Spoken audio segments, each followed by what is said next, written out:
I think that the Commanders are going to be a tough out this year. I don't know if they have what it takes to go over their projected win total of 7.5, but my lean right now with this team is going to be the over, because for this simple reason. Everyone right now is fading Carson Wentz. Nobody wants anything to do with the Washington Commanders. There's a stink to this team. Watching Taylor Heineke play the last couple of years, watching Carson Wentz just be a literal putz on the field for 2.5 years. But I think there's a lot of value to be had here in fading the public. Fade the public, go with the over on the Washington football team. And beyond that, I'm going to go a little bit crazy here. I'm going to throw a little bit on the Washington Commanders to win the division, win the NFC East. Because I could see a world where the Commanders shock everybody.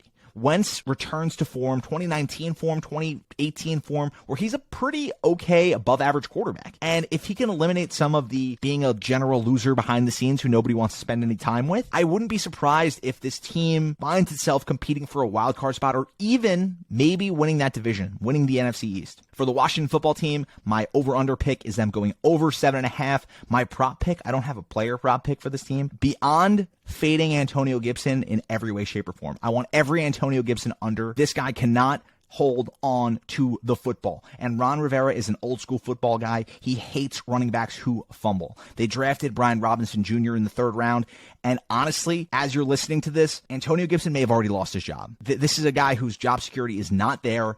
I want all of his unders. I'm betting against him as much as I'm betting against any player in this division. So bet every under you can take on Antonio Gibson. Bet the over on the Washington football team on 7.5 wins. And that is our Washington football team, Washington Commanders preview.